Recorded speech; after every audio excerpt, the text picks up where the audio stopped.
bedrijf of product? Laat ons jouw product of dienst promoten.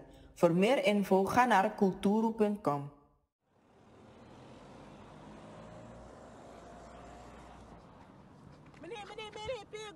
Mevrouw, ja, wacht even, look. Omiga de toch de potapai magim tapatim pasi, maar mozo den takti de menja masaba, da mozo takapai ma jane pai ma moro. Oké, me guer mevrouw. Wacht even, una cultuur TV toch? Pe anyo so lele toch? Oké, ayo. Zo, kijkers, we zijn op bezoek bij het BEP-centrum. En we zullen praten met de ondersteunende woordvoerder van de BEP, de heer Benny Miranda. De heer Miranda is geen onbekende in de samenleving. En we zullen met hem praten over enkele actuele onderwerpen. Heer Miranda, we zullen starten met het nieuws van de dag. De stijging van de wisselkoers. De laatste keer sprak ik u. En de koers is vanaf dat moment, dacht ik, met zeker bij kans 3 SRD gestegen. Hoe kijkt u daar tegenaan? Nou, het is verschrikkelijk nu hoe het in het land gaat.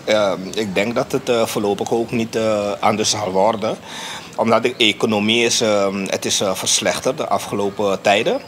En het probleem is omdat wij ook,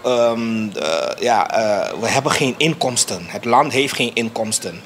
En daardoor kan Suriname geen eigen geld verdienen. Waardoor wij eigenlijk afhankelijk zijn van het buitenland. En de douanekoers is inmiddels ook gestegen.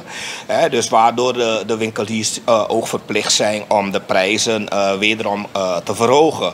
Gepaard met de benzineprijs die wederom ook weer gestegen is. Dus het gaat slecht en het zal voorlopig niet beter worden, want we hebben nog steeds geen conditie om zelf de economie te kunnen draaien. Ja.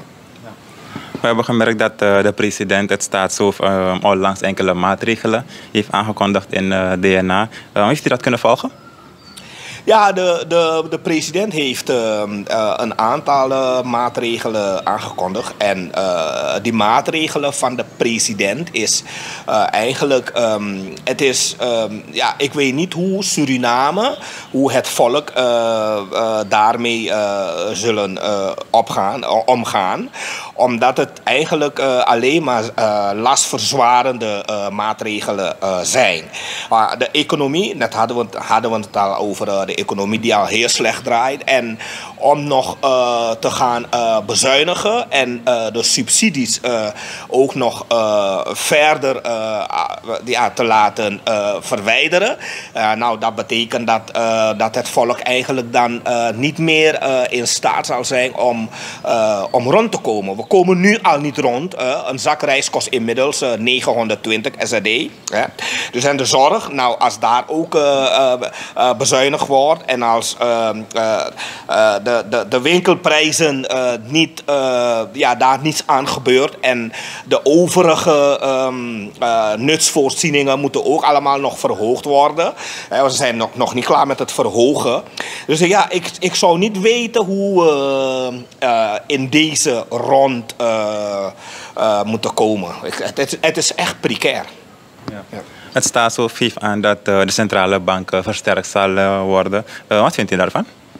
Nou, om de centrale bank te versterken... ik weet niet de middelen waar eigenlijk de president centrale bank mee wil versterken. Ik denk dat het niet mogelijk is en dat het niet haalbaar is, mijn mening hoor. Omdat om een centrale bank, de centrale bank is de moederbank van Suriname. En om de centrale bank te conditioneren, moet je goudreserve hebben. Je moet voldoende bankreserve hebben.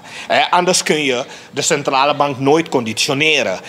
Dus je centrale bank die moet eigenlijk op positief staan om het te kunnen stabiliseren. Maar als je geen inkomsten hebt, je hebt geen goudreserve, je hebt geen geld, want we hebben niets. We hebben geen spaargeld. Helemaal niets. Dus dan, hoe wil je de centrale bank conditioneren dan? Je kunt wel van tevoren zeggen of bouwen op toekomstige inkomsten of leningen die we wellicht zullen krijgen. Of push die we wellicht zullen krijgen van het buitenland. Maar daarmee kun je de centrale bank niet conditioneren. dat de president, ik weet niet hoe hij erbij komt, maar dat lijkt mij sterk. Je geeft aan dat de centrale bank niet zo goed staat financieel. Maar als we kijken naar de bekendmakingen vanuit de regering, dan geeft mij aan dat de centrale bank nu momenteel ruim 1 miljard heeft gespaard. Nou, dat is wat er gezegd wordt. En eerder zeiden ze ook dat de economie heel goed draait en dat er licht in de tunnel is. Maar dat merken we niet. Hè? En de cijfers, we kunnen wel horen van dit gaat goed, zus gaat goed, et cetera, et cetera. Maar we zijn er niet bij om het te klassificeren.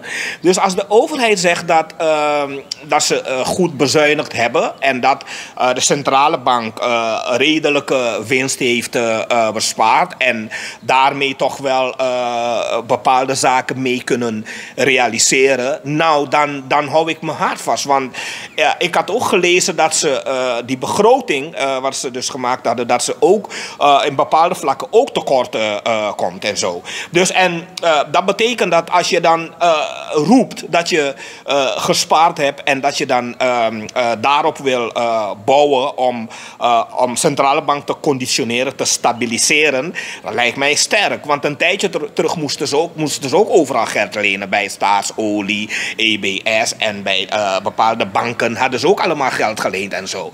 Dus ja, met 1 miljard om de Surinaamse bank, centrale bank, moederbank, die geld levert aan de overige banken. Nou, betekent dat je ruime valuta moet hebben, over voldoende valuta moet kunnen beschikken, dus euro en dollars. Ik heb een paar dagen terug gelezen, iemand van de coalitie van de VAP, zijn naam is me even ontgaan.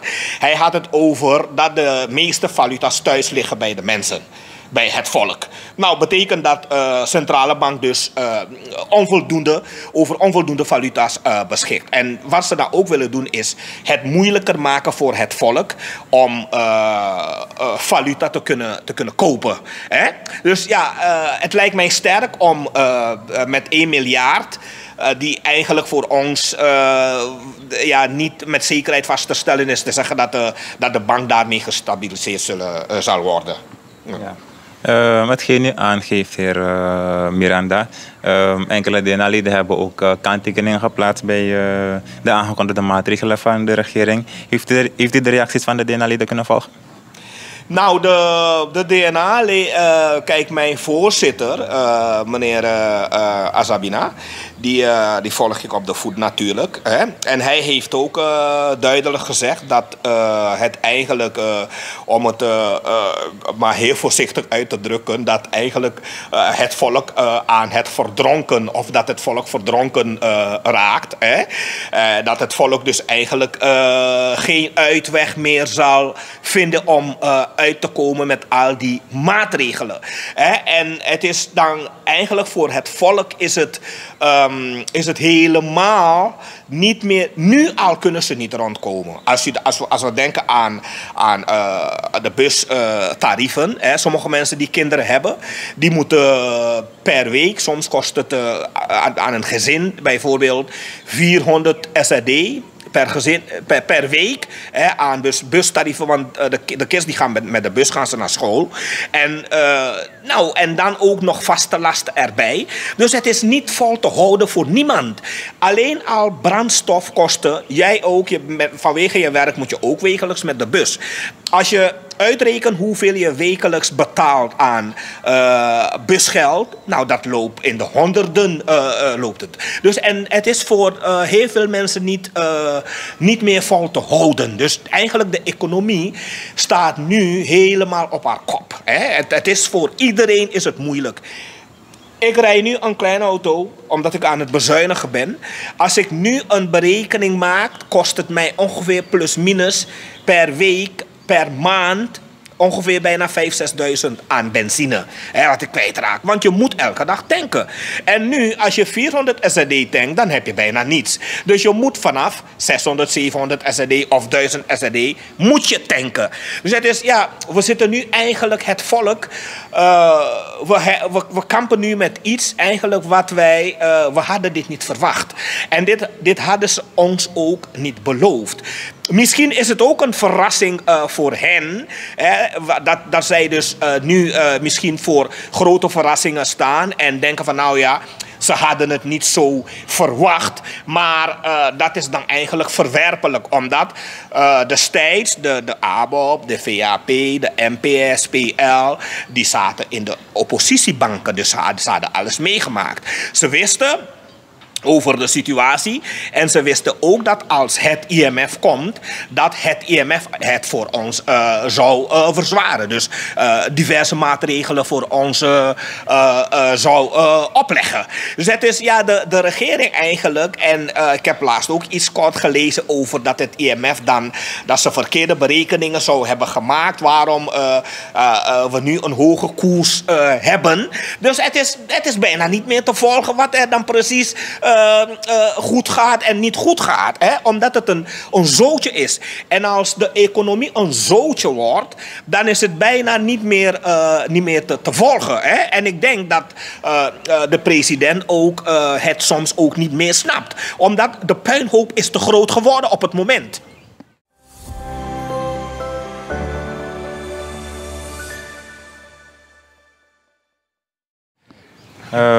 De puinhoop is te groot geworden op het moment, geeft u aan, heer Miranda.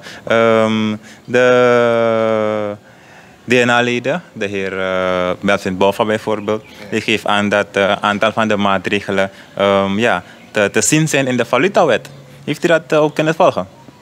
Ja, de valutawet, kijk, meneer Bouva heeft ook gelijk, hij heeft een punt. Meneer Bouva en meneer Tseng, meneer Ading van de NDP en ook mijn voorzitter, meneer Asabina, die hadden de valutawet dus toen destijds ontworpen. En het zou dus de situatie beperken. Dus om zeg maar dat gedrag van vrije marktkoers, dat zouden we dus, althans dat probeerden ze toen te beheersen. En toen het aangekondigd werd, toen daalde de US van, met ten goede, want het is al heel lang geleden, maar het daalde dus toen van 18, 19, 20 naar ongeveer 14. 16, 14 begon het dus, die daling dus hadden we gekregen.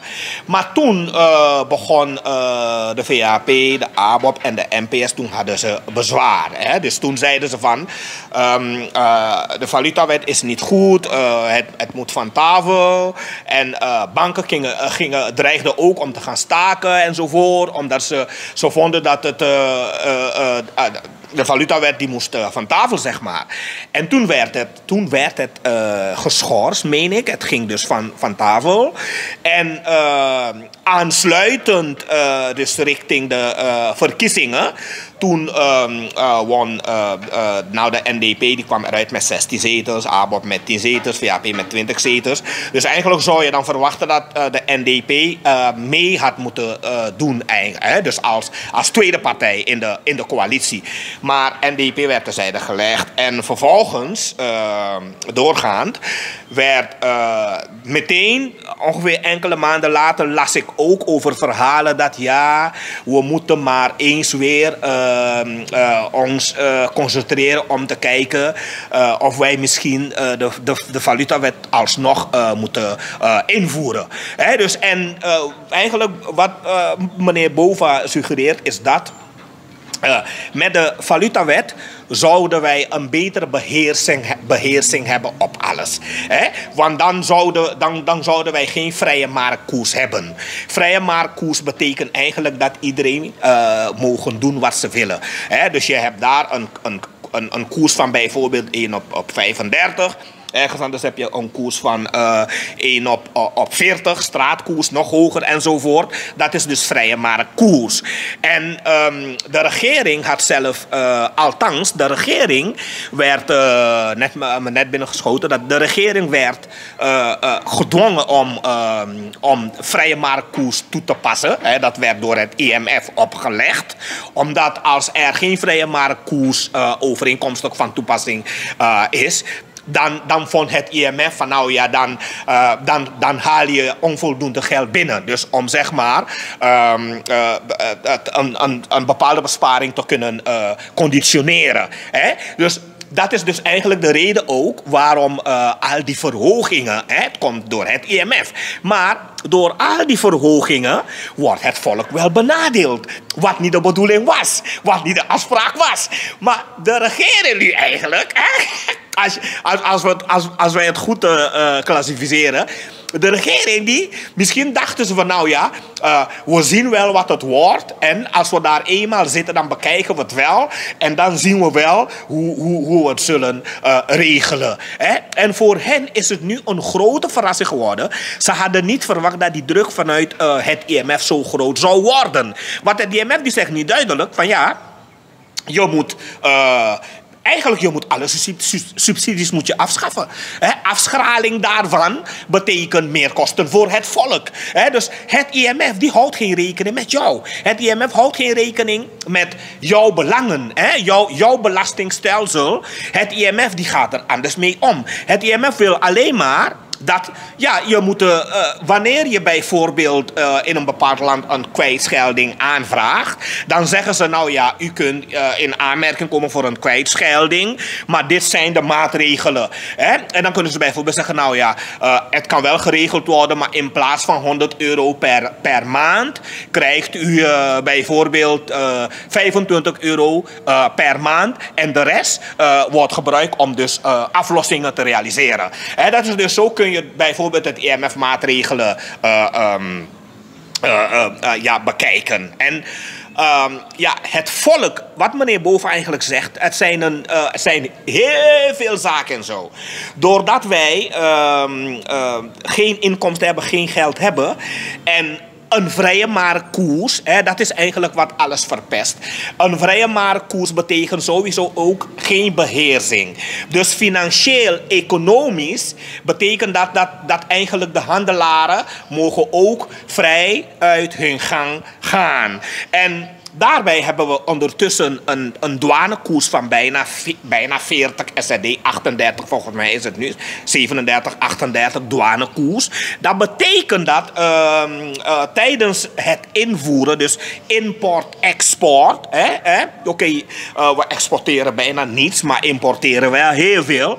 En dat betekent dat die inklaringenkosten voor als je bijvoorbeeld bepaalde middelen wil brengen vanuit China of vanuit Amerika, dan heb je US nodig om te betalen. Dus om die inkoop te doen. Dus en het kopen van US en het wisselen van US zijn twee verhalen. Wanneer je gaat kopen kost het vaak duurder. Dus als je gaat wisselen, dan meestal geven ze jou wat ze willen. Maar als u morgen naar de bank gaat en u zegt, ik wil 3000 US kopen. Misschien zeggen ze nou ja 1 op 45 of zo. Dus het is vaak duurder. En dus de mensen die willen kopen, dus US kopen om zaken te doen, nou die zitten ook helemaal klem. Ja. En ja, we horen al de vertegenwoordigers uit de regering zeggen, maar ja, de BEP en de NDP die zijn de oorzaak van de situatie van vandaag.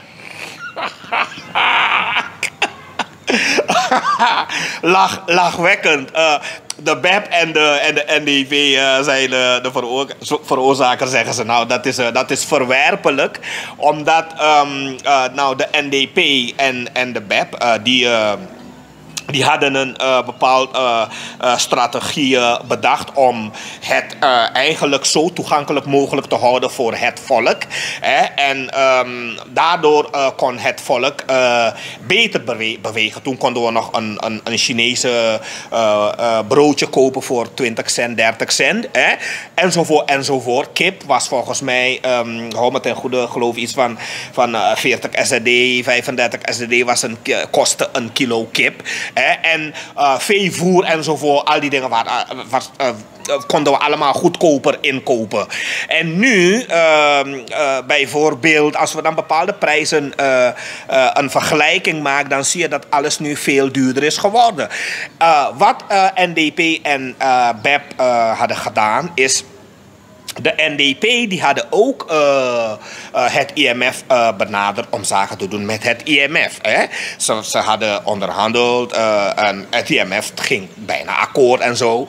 En ze zouden een samenwerking aangaan. Maar toen werd alles gedwaasboomd door de huidige coalitie. Die schreven brieven naar Oppenheimer van ja, jullie moeten geen zaken doen met deze mannen. Ze zijn onbetrouwbaar, et cetera, et cetera. En die brieven allemaal, die liggen daar nog. Dus eigenlijk, het is niet goed voor een toekomstige coalitie om een huidige coalitie zwaar te maken. Dus althans opzettelijk te dwaasbomen. Want diezelfde materialen kunnen ze tegen jou gebruiken. En dat doet het IMF nu ook. Dus wat ze zeggen dat BEP en NDP die hadden niet goed gefunctioneerd enzovoort enzovoort. Het is verwerpelijk omdat ze hadden niet zoveel keuze. Omdat de maatregelen van het IMF die thans opgelegd worden allemaal, die meneer Ading, meneer Cheng en ik geloof meneer Hoefdraad en een paar anderen, die hadden denk ik een screening gemaakt en die hadden gemerkt dat een samenwerkingsverband met het IMF zou dus te veel maatregelen teweeg brengen, welke dus eigenlijk niet passen in het Surinaamse volk. Want je kunt niet plotseling een vergelijking maken tussen de Surinaamse inkomsten en de Nederlandse Europese inkomsten.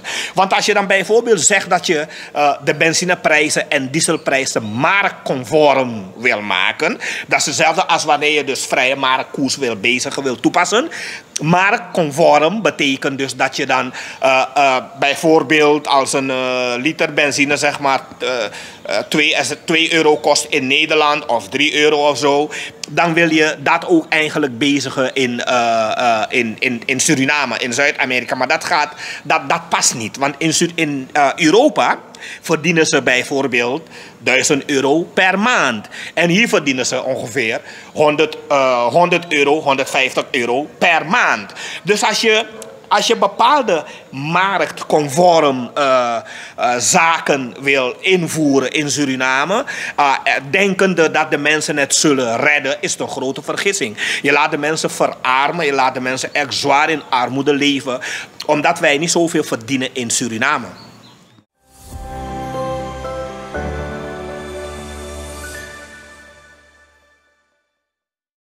En als we toch even daarbij blijven, heer Miranda. We hadden in 2012, 2013, dacht ik, een begrotingsoverschot. En de kritiek vanuit de coalitieleden vandaag de dag is dat de toenmalige coalitiefractie, dat zij iets meer moesten sparen.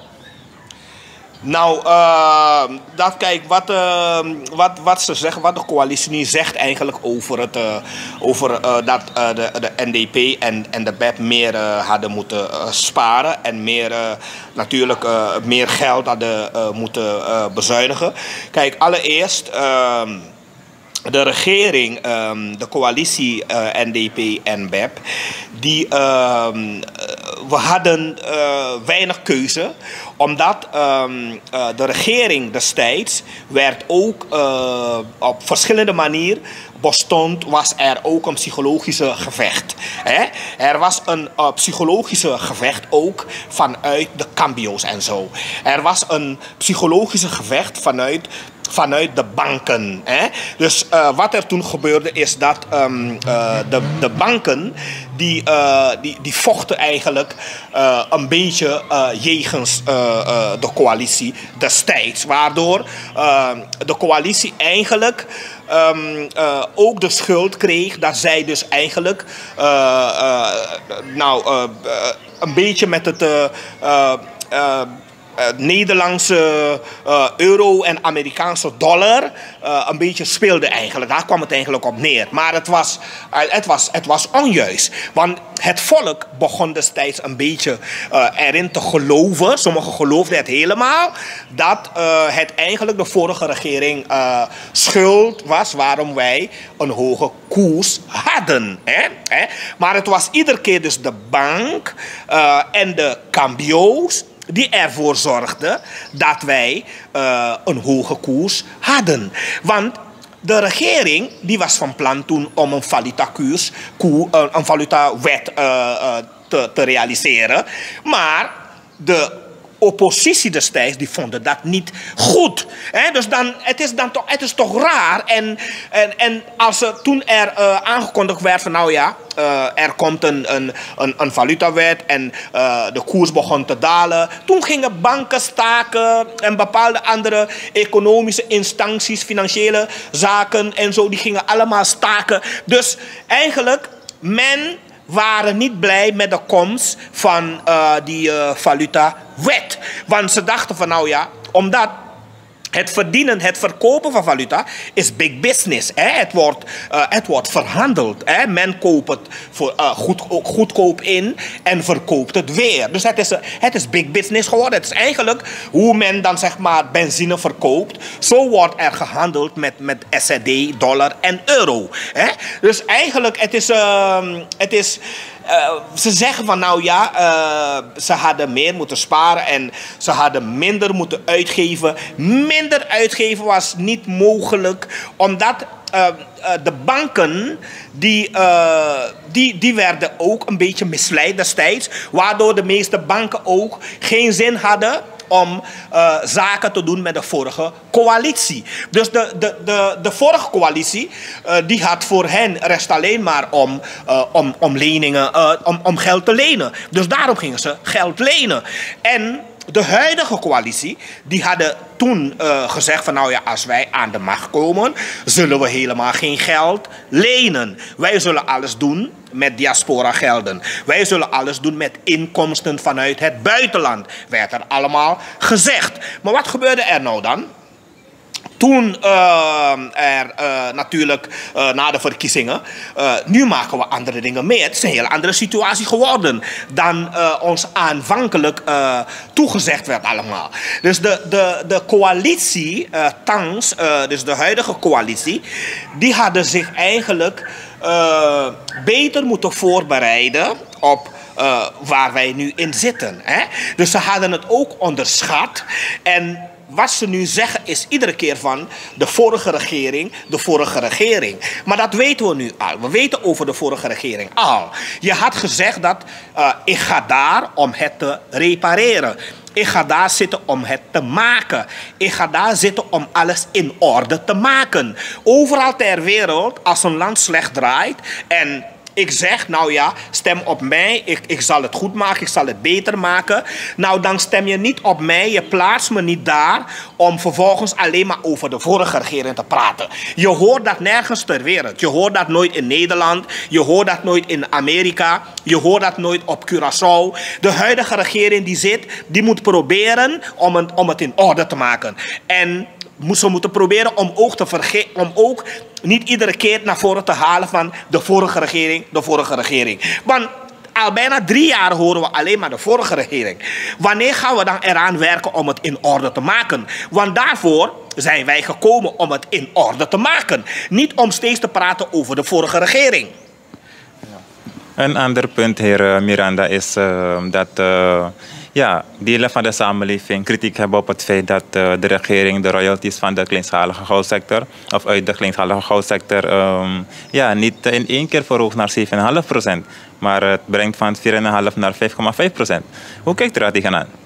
Ja, het is een aantal, volgens mij in, ik weet niet meer, volgens mij 2000 ongeveer een jaar geleden, plus minus een jaar geleden, 1,5 jaar geleden, hadden we gelezen over het verhogen van die belastingen. Hè? Nou, en de kleine man die wordt eigenlijk al geraakt. Hè? En de kleine man die kan eigenlijk niet zo vrijuit bewegen. Hè? Dus omdat de kleine man al genoeg betaalt. En meestal de kleine man die verdient niet zoveel aangaande goudzoeking. Want de kleine man die hebben ook niet het juiste equipment en zo om goud te verwerken.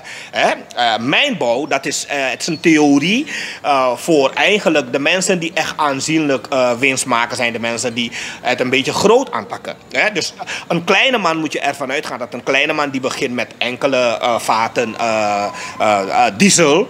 En soms kun je dan bijvoorbeeld 20 vaten diesel uitproberen. En dan vind je niets. Dat kan ook. Hè? Dat je dan een bepaalde put draait en 0,0 winst behaalt. Hè? Dus het is niet altijd lucratief. Het is niet altijd winstgevend. Hè? Ik sta er echt paf van dat de president dan zegt van nou ja, dat de royalty eigenlijk bespaard zullen worden. Althans dat zij dan niet echt getroffen worden in deze. Ik vind dat echt, ik vind het bizar, ik vind het jammer. Want we weten nog een tijdje terug hadden we stukken gezien op het internet van de VP, Ronnie Brunswijk. We hadden stukken gezien van hem. Die had een Nederlandse journalist gepresenteerd. Dus hoeveel concessies hij bezit. En vooralsnog zijn die zaken niet veranderd. Want volgens de Surinaamse wet, de grondwet, mag je ook als VP mag je ook geen concessie bezitten. Iedereen weet het. Hè? En de VP weet het ook wel dat dat niet mag. Dus eigenlijk zijn praktijken dat aangaande om als VP rond te vliegen met de helikopter en aanwijzingen presenteert van ja, dat zijn mijn concessies, zoveel poklijn, graafmachine heb ik daar voor me werken enzovoort. Het is eigenlijk allemaal onrechtmatig. Het is eigenlijk illegaal, omdat een VP mag niet zelf actief zijn met inkomsten op die manier. Dus dat is eigenlijk fout. En daarbij betaalt hij ook geen cent belasting aan het volk, aan de staat Suriname. Dus ik vind dat als we dan eigenlijk ervan uit mogen gaan om te kijken hoeveel concessies betrokkenen allemaal bezit. Nou, dan zouden we eigenlijk met TWK, terugwerkende kracht, zouden wij daar eigenlijk belastingen moeten opleggen. Dat de VP gewoon belasting moet betalen. Dus zo als hoe de kleine mannen belasting moet betalen, zo moet de VP Ronnie Brunswijk, hij moet dan ook belasting betalen. En zijn belasting, die moet dan sowieso tot in de miljoenen lopen. De miljoenen US. Omdat, als ik me niet vergis, is hij al jaren bezig. Jaren is hij niet bezig. Hoeveel jaren weet ik niet exact. Maar hij is al jaren bezig. En dat is wel na te trekken. Kunnen we natrekken om te zien hoe lang hij al bezig is. En de president moet spierballen tonen. De president moet zijn power tonen. En belasting opleggen.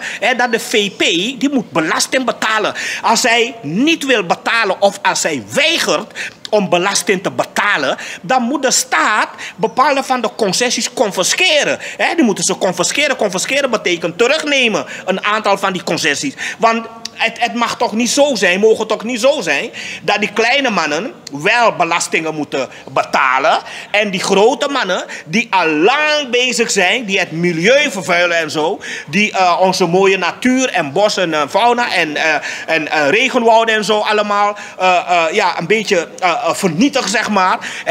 En die betalen daar geen cent belasting. Dat is toch niet normaal? Dus ik vind dat de president erop moet toezien.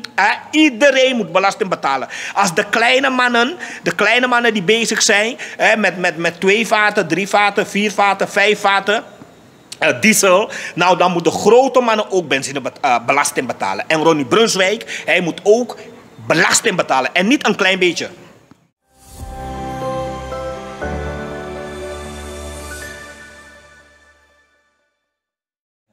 De president heeft aangegeven dat de royalties geleidelijk aangebracht zullen worden naar 7,5%.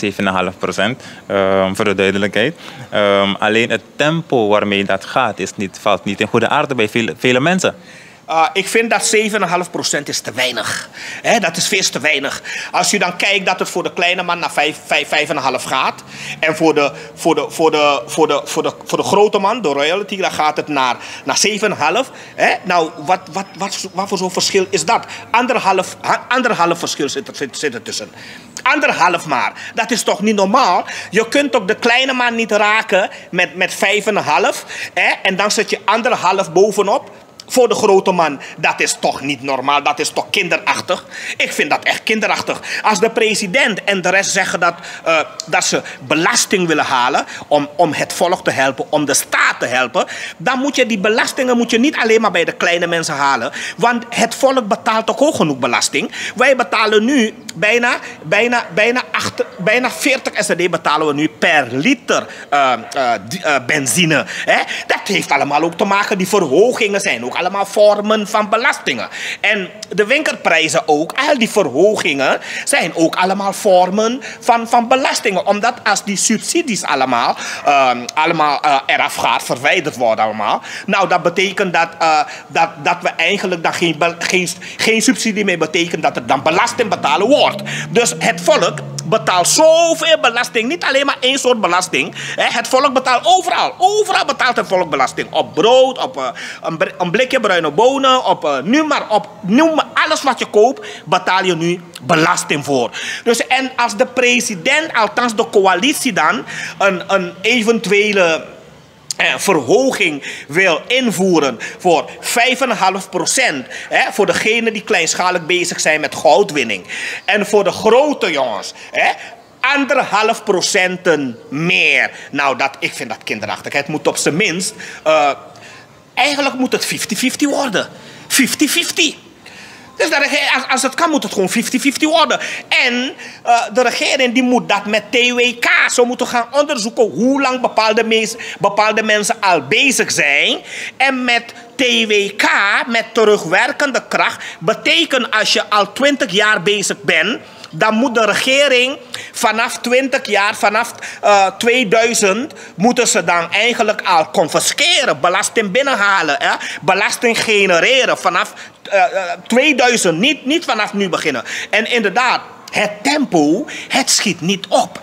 En als het dan eindelijk geregeld wordt, dan moeten ze het met TWK doen, met terugwerkende kracht. En je haalde zojuist de kwestie van de VP aan en de goudconcessies. We hebben de video ook gezien en volgens de diverse wetten hier, Miranda, de anticorruptiewet, dacht ik, en de comptabiliteitswet, men kent ze niet uit het hoofd, maar volgens diverse wetten dan mogen functionarissen zich niet bezighouden met dat soort zaken. Ja, maar dat klopt. Dat is precies wat ik net ook opmerkte. Dat, het staat in de grondwet ook dat de VP hij mag geen bedrijven bezitten als hij VP. Dus sinds hij VP is geworden, mocht dat niet meer.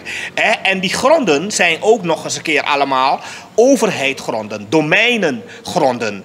Toen de regering, toen de VP geïnstalleerd werd, dus toen hij VP werd, een korte periode daarna hadden we gelezen over een aantal concessies die binnengehaald werden door de VP. Het was dan toen iets van 2000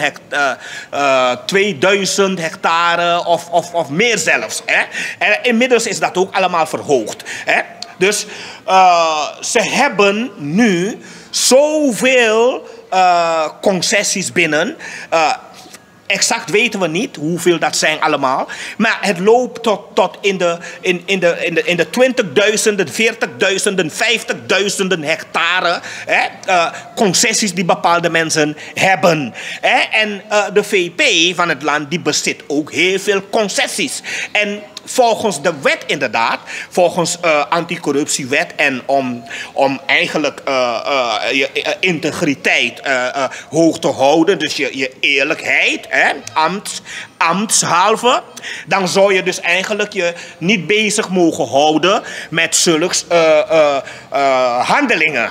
Dus wat de VP ook kon doen bijvoorbeeld is hij kon afstand doen van bepaalde concessies en zo. Hij kon dan bepaalde mensen aanwijzen om bijvoorbeeld bepaalde zaken over te dragen op andere mensen naam en zo. Nou, dan zou er niet zo een heisa bestaan. Maar wat hij dan deed is dat hij recent nog rond ging vliegen en hij ging aanwijzen van ja, dat zijn mijn concessies. Ik heb een aantal graafmachines daar, werken voor mij. Dus, en dat is dan eigenlijk, dat is het bewijs voor de staat om belastingen te genereren. Om hem boetes op te leggen. En want de staat mag dat doen. De staat mag aan de VP boetes opleggen. Om belasting te genereren. Om desnoods dan bepaalde concessies te confisceren. Dus terugpakken. En de regering moet het ook wel overwegen om misschien voor zulke mensen hier ook de Plugse wet in te voeren. Om bepaalde mensen die weigeren om belasting te betalen, om hen kaal te plukken. En zou heel goed passen bij de VP om hem ook te dwingen. Hij moet eens een keer leren om normaal mee te doen met ons en om normaal belasting te betalen. En als hij dan toch weigert, dan moeten we kijken om middels een wet hem te dwingen om toch wel belasting te betalen. En als hij dat niet wil, nou moeten we alles confisceren. We moeten dan alles terugvorderen totdat hij belasting betaalt.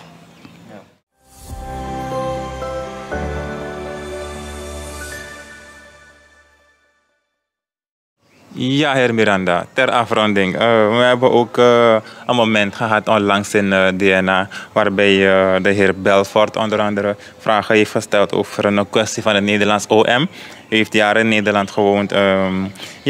Wat kunt u ons zeggen over het Nederlands justitieel systeem? Ja, Nederland is het... kijk, meneer Belfort heeft een opmerking gemaakt in DNA. En de president die noemt het nonsens eigenlijk, onzin. En ik vind dat ongepast.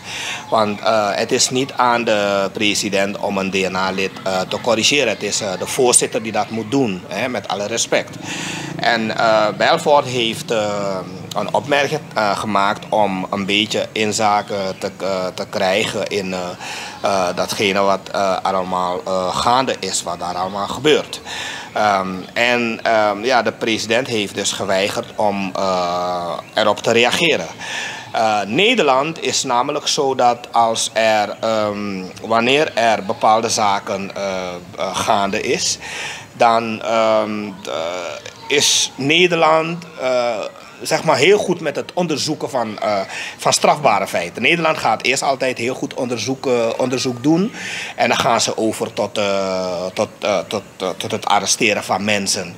En het MOT-onderzoek ook, MOT-onderzoek, meldpunten, ongebruikelijke transactie, artikel 36e van het wetboek van strafrecht. Dat zijn de wetten die allemaal eigenlijk ervoor zorgen dat men witwassen en fraudezaken kunnen bestrijden en snel kunnen oprollen. Conservatoire beslag. En Nederland, we hebben hier vanuit hier alles gevolgd. Dat er een bank, een GWK, geldwisselkantoor, is opgerold in Nederland. En ze hebben ook 11 miljoen euro cash gevonden. En ze hebben 25 miljoen hebben ze gevonden aan voorwaarden en zo.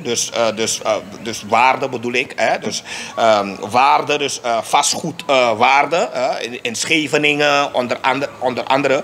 En ik denk dat het Openbaar Ministerie dat zij dus al lang bezig waren met een GVO, een gerechtelijke voor onderzoek. En daarom, zo zijn ze dus erop gekomen om natuurlijk een zorgvuldige onderzoek te doen. Om uiteindelijk bepaalde mensen te kunnen oprollen. En dat is wat er gebeurd is. En justitie in Nederland, het OM, het onderzoek gaat natuurlijk door. Ze hebben aangekondigd dat zij ongeveer 4 miljoen taps hebben, telefoontaps. Nou, dat zal dan allemaal beluisterd worden. En dan zullen ze vervolgens dan verder gaan met het onderzoek. Om dus meer mensen op te rollen, meer mensen te pakken en zo. Dus het is een groot onderzoek, wordt een groot onderzoek. En ik ben benieuwd. Ja. En wat vindt u van het feit dat men aangeeft dat ook andere namen zijn genoemd en men begint dat te speculeren, dat soort zaken zijn, als het mij vraagt, niet zo goed voor de economie van Suriname. Wat vindt u daarvan? Nou ja, ze noemen inderdaad verschillende namen, noemen ze van mensen en zo. En al die verschillende namen die ze noemen natuurlijk, die namen zijn allemaal natuurlijk, voor ons, kijk, we kunnen niet praten over die namen en zo, want we hebben geen bewijzen gezien. Hè? En we weten niet of bepaalde personen daadwerkelijk erbij betrokken zijn. Maar wat we wel weten is dat ze hebben de echtgenoot van mevrouw Resma, haar echtgenoot, die hebben ze ook aangehouden. Die verdenken ze ook. Hè? Dus dat is bekend, is op social media. En over die namen die allemaal de ronde doen en zo, dan moeten rustig wachten. En we moeten kijken wat het allemaal wordt.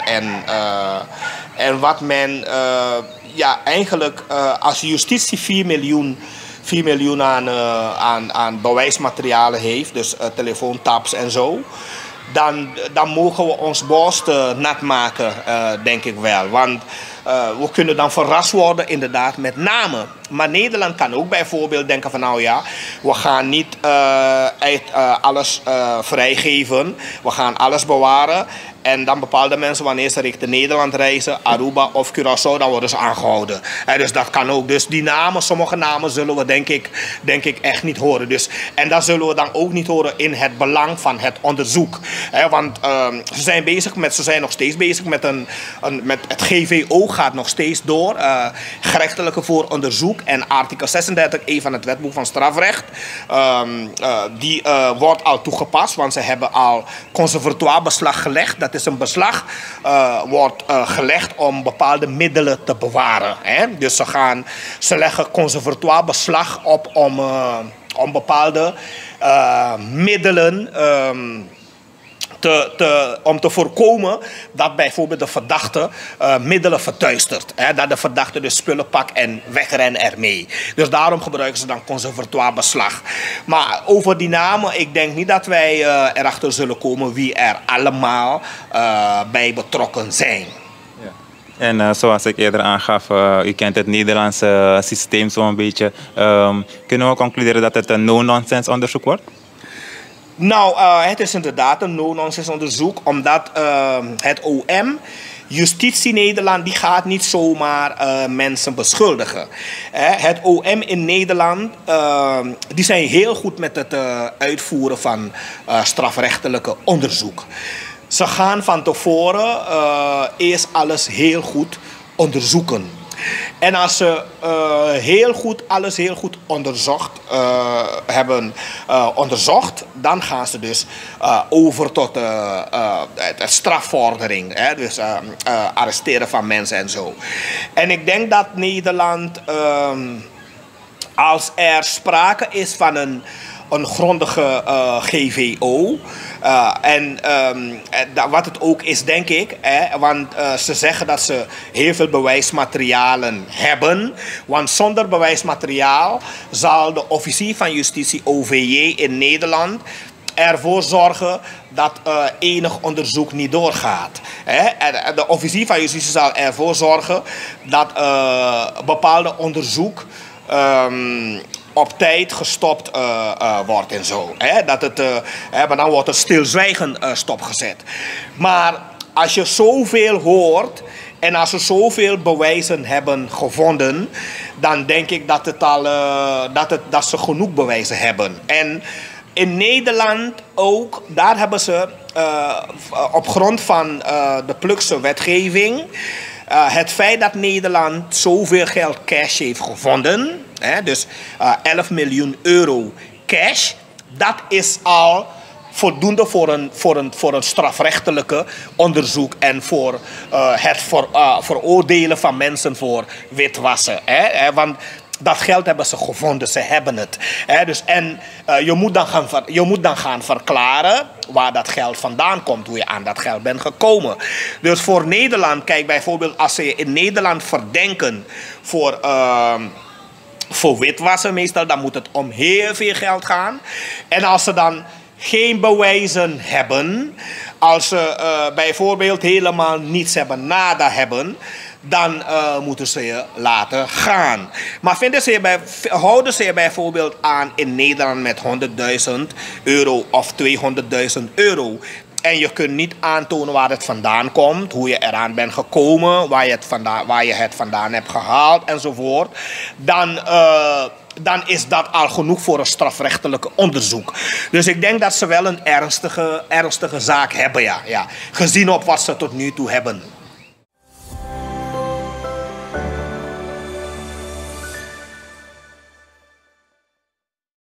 En niet iedereen is zo happy met de reactie van de heer Belfort in DNA. Andere mensen geven aan dat zulke zaken gevoelig liggen en dat hij wat zorgvuldiger moest omgaan met die informatie. Ja, kijk, het is Belfort die komt als DNA-lid mag hij vrij uitpraten. Hij mag zijn mening geven.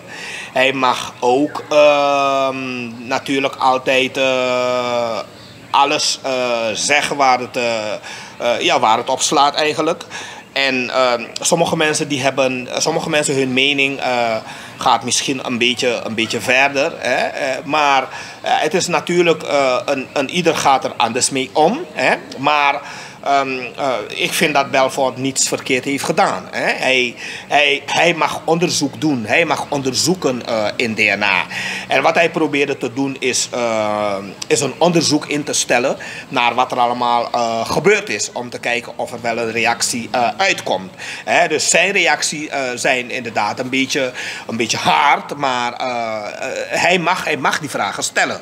En het is dan de voorzitter die hem hoort te corrigeren. Mag corrigeren. Ik denk dat Nederland toch wel, als we dan kijken binnen 2 jaar wat zij dus allemaal gerealiseerd hebben, dus qua resultaten met betrekking tot onderzoeken en zo, dan denk ik dat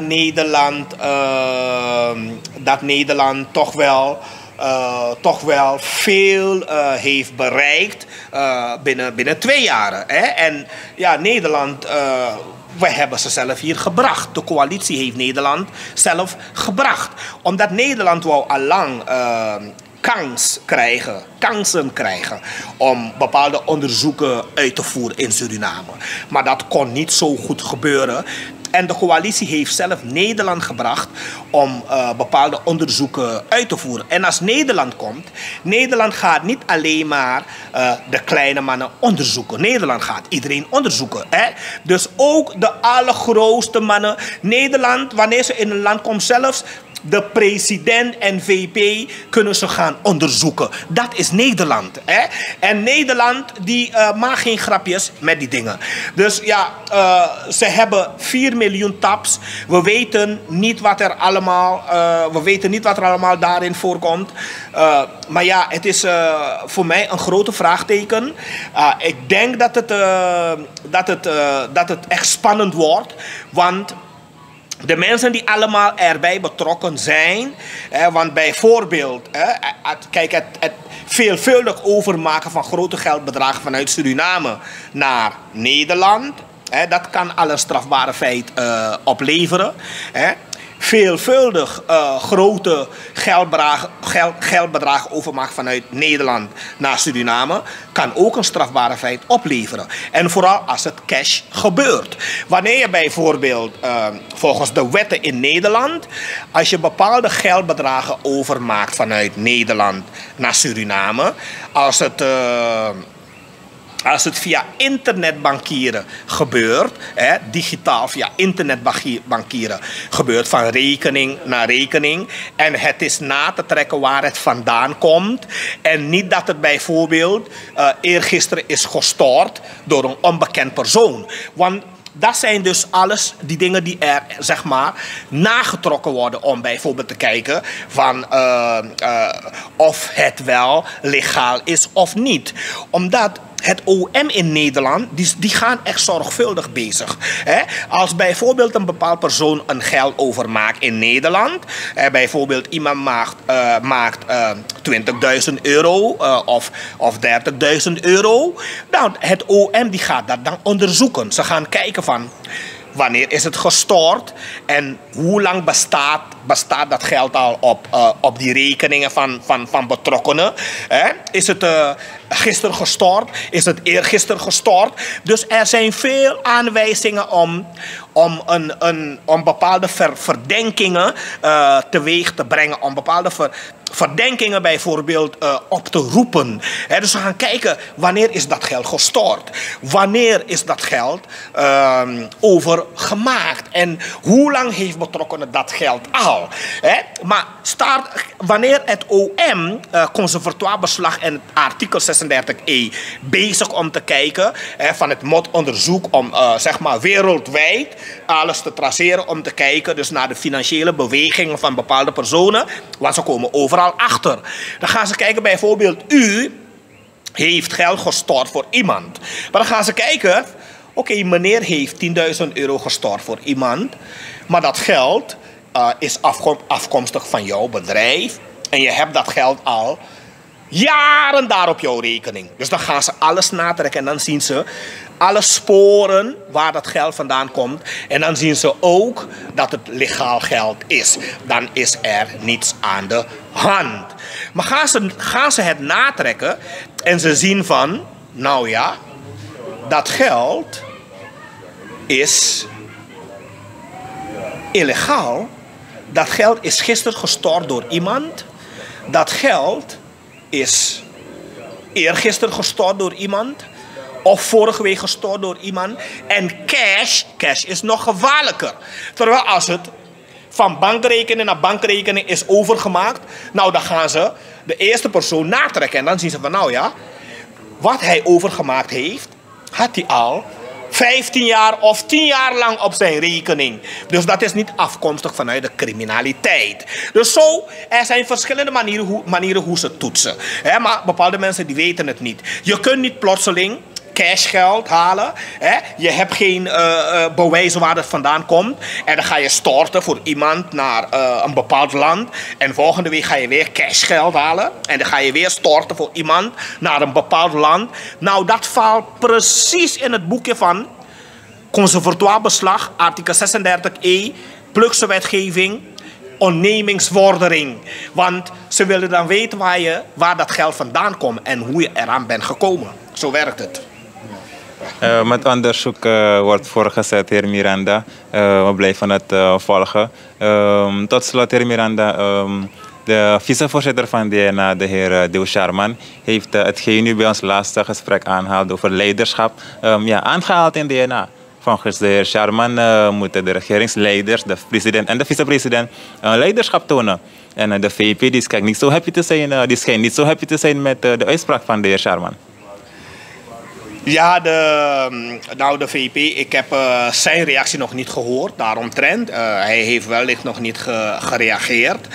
En wat meneer Sharman gezegd heeft, ik klassificeer het grondig. En ik kan niet, ik zie het eigenlijk ook als een soort van psychologische spel. Het kan een psychologische spel zijn om te kijken wat hoe het volk zal reageren. En of om het volk een andere kant van het verhaal te tonen. Het volk te wijzen van... Nou ja, kijk, wij werken wel. Wij willen het ook anders doen. Dus het kan ook een spelletje zijn. Weet je? Ik geloof het niet meteen 100%. Het kan een spelletje zijn ook. Maar aan de andere kant is het ook zo dat hij ook wel gelijk heeft. Hè? Dat de VP, Ronnie Brunswijk, hij moet meer spierballen tonen. Zijn werk moet hij ook beter uitvoeren. En hij moet zich ook concentreren op zijn werk. En om inderdaad overal naartoe te gaan om een soort campagnevoeringsgedrag te handhaven, te tonen, is een beetje te vroeg voor eigenlijk. Want... Sharman heeft gelijk als hij zegt dat de VP moet naast de president staan en samen met de president beleid voeren, samen met de president het werk moet doen. Dan zeg ik dat de president, de Sharman helemaal gelijk heeft om de president meer te steunen in dat kader. Want als dat niet gebeurt, dan heeft de president, eigenlijk dan lijkt het alsof de president het werk alleen moet doen. En de VP is eigenlijk de rechterhand van de president. Die moet de president altijd helpen.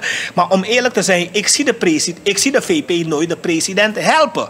Ik zie de VP ook nooit de president verdedigen. Hè? Ik zie hem ook nooit de programma's van de coalitie presenteren, voorlezen, met het oogmerk om de coalitie te verdedigen. Ik zie hem die dingen nooit doen. Ik zie hem ook nooit de president en andersom trouwens ook heel weinig hoor. Het lijkt alsof ze niet zo goed samenwerken, lijkt het wel. Want de VP, is, wanneer de VP, de president er niet is het eigenlijk de VP die bepaalde lezingen moet houden, die bepaalde toespraken moet houden, die bepaalde economische uitleg moet houden, die bepaalde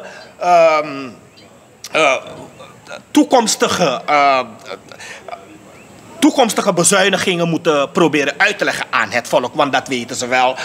Ze weten wel wat er allemaal gaat gebeuren. En ze weten ook wel hoeveel de benzine precies zal worden. Misschien zal het wel 50 worden. Dat weten ze. Ze hebben papieren van het IMF die wij niet kennen. Die wij nooit hebben gezien.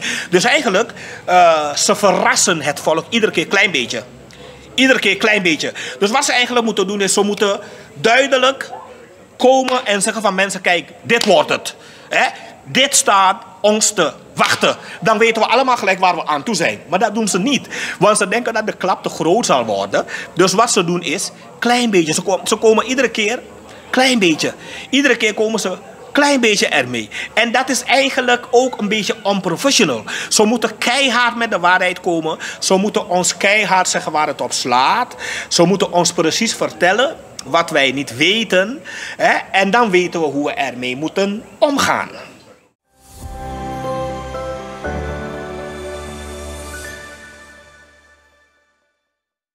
Ja, heer Miranda. We hebben gemerkt dat u de afgelopen tijd ook flink wat kritiek heeft geuit op de heer Sean Mixon, meer bekend als Saya. Waarom? Mi arki obung sayutaki, mi otaki Saranantongo no, want if mi notaki Saranantongo, mensen excuses. If mi notaki Saranantongo, dan bepaalde smano verstaan mi. Dus motaki Saranantongo, om probeer futsharing wakalik faden barada dati etaki. En amang sa me bedoel, want die sabi te me taki gomiti bepaalde, maar vooral if me taki fara, dan me hoor rekenen misschien nanga van me taki. En me hoor rekenen ook toen nanga abonnement voor bepaalde sma, maar me hoor in tap. Amang sa me bedoel na saya me bedoel. En verder meneer tak abra bakaning van man, abakaning, dus na saya, na amanda die me bedoel. Abakaning van man meneer kara bakaning en eigenlijk mino sabi amang saya sa me bedoel mino saba bakaning van man. Maar waar het om gaat is dat die amanda besoroto, mi besoroto aan pisting ook toe. En die mi besoroto, alas ma be abi medelijden aan mi die mi besoroto. O mesma besare mi di mi besoroto. Wel precies zo uyere dat ublaka brada saya besoroto. En die aman soroto, O mesma abi medelijden nanga amang sandekari saya. Ook toe. O mesma abi medelijden nanga amang. En misref jabe saramang, misref jabe go life, mi be go taki gamang. Mi be hope, mi be begi gamang ook toe taki meka baradaf unu, mek a lusu komba kanadoro sei. Snel, snel. Maar nou, die ablaka baradaf unu disi lusu, da sa amang e kon do, amang e kon dulek amang wani strafu a people. Amang e dulek amang wani strafu a volk. Amang e tak nanga desma dat, ja desma no mus go protest. Dan if desma e go protest, dan na 30 ma no mo o go. Dan de activisten nom denk taki te go protest ma o go yepi ding. Dan de no mus go na strati go protest. Dat wan taki, da amandisi, ay sorlek amang e lukusoso e egi balang. Ay sorlek amang no abi trobi nanga desma fa kondre disi. Want if you abi firigi desma fa kondre disi, da yo taki trafasi. If you lobby desma fa kondre disi, da yo taki trafasi.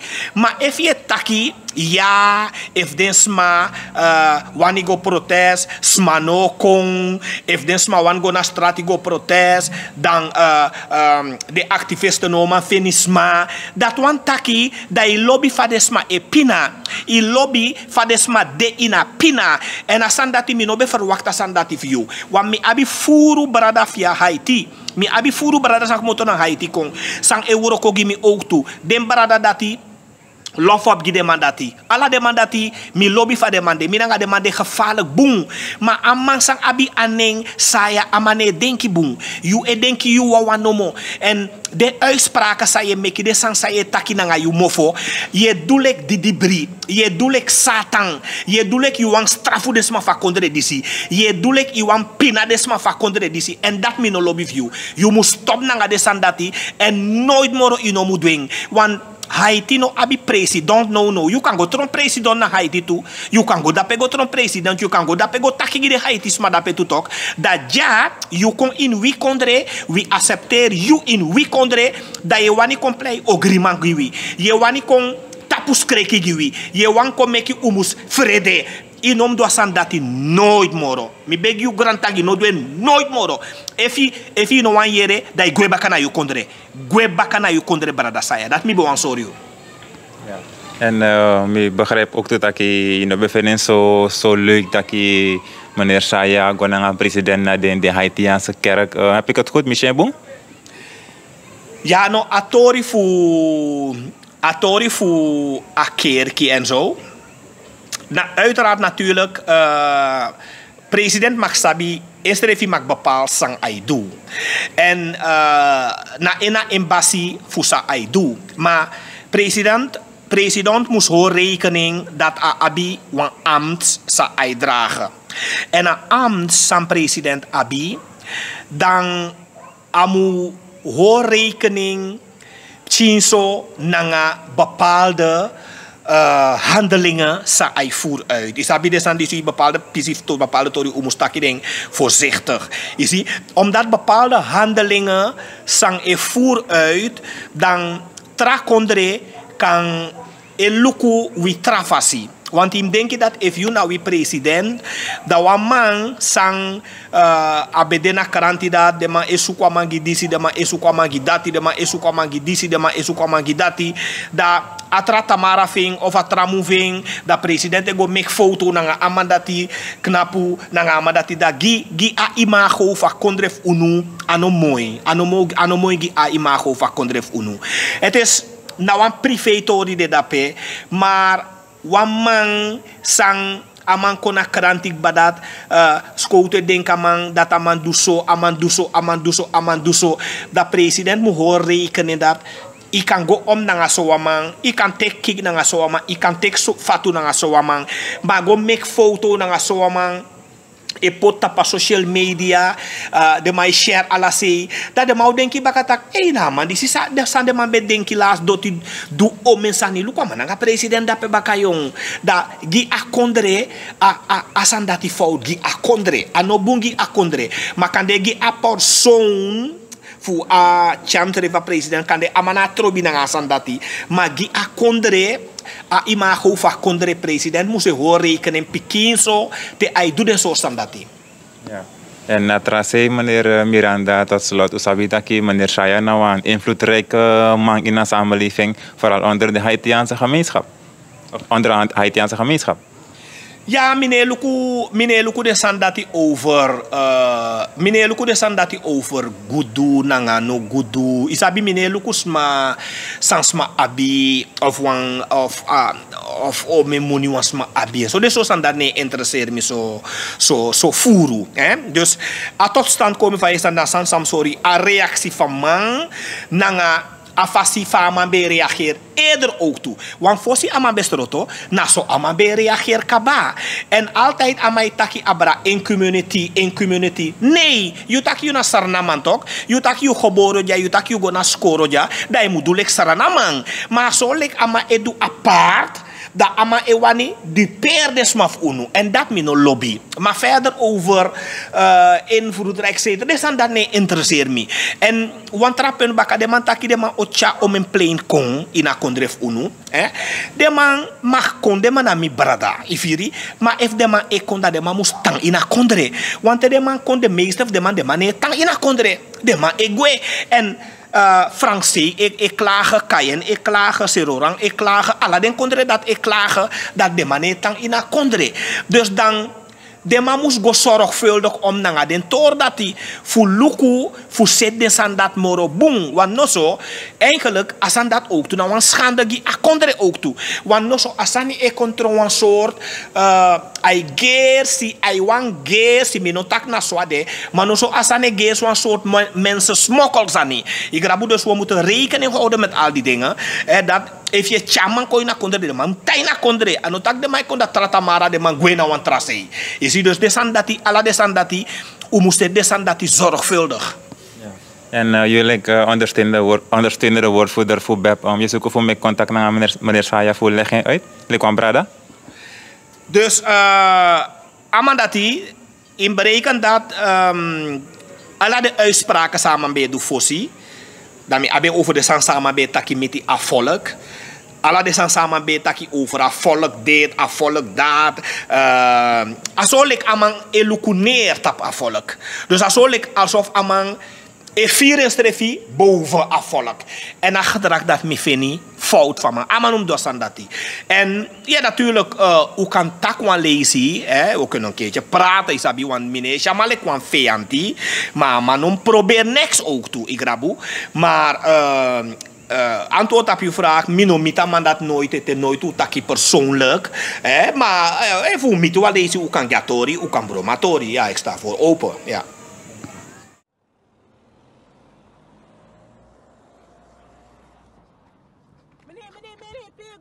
Mevrouw, ja, peme ego pe you ego. Wacht, mevrouw, wacht even, look.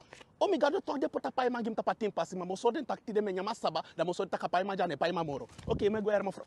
Wacht even, una cultuur te even to. Pe anyo so lele to. Oké, ayo. Dag Holland, ik wil daar komen, want ik pinaar hier als een raad.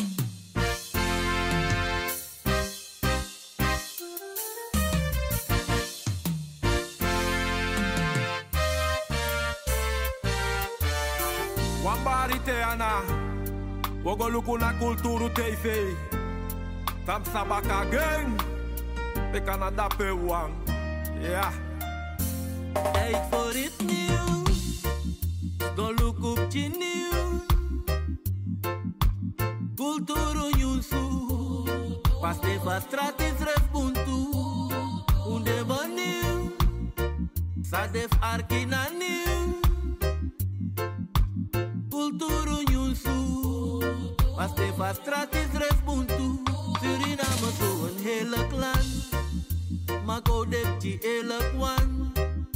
Weshi, alas my sari, alas my bari, ma efu bondru gwawang, tak wesre kama masranang, beno wan soma, no abif kwari, no abif sari, yeah, baya kriol ya fans of shini, isha idol in distance of innings, dambotaki on the right place.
diki diki. Unegwa so smanen sa biggie biggie. No. We go aksa volk if de loba beleid. We go arka problema voor de sma in de week. En we libi sweetie. Zolang als aan pay you de we swing committee. Ja. Druk dat balling, make ons stelling op prijs. Sterker kan wel, want United zijn wij. We kunnen gemeenschap, we doen roko, maar daarna een gereedschap. En we geven almighty thanks en prijstak. Pak in de wiki nou weer dat eerste leesblad. We zijn beleefd, schat. Statistieken schrijven je overweeg dat. Ja, had je eens teken in je keel gehad. Bied kwadoro misgat, want je weet dat. Culturu TV, de años unele.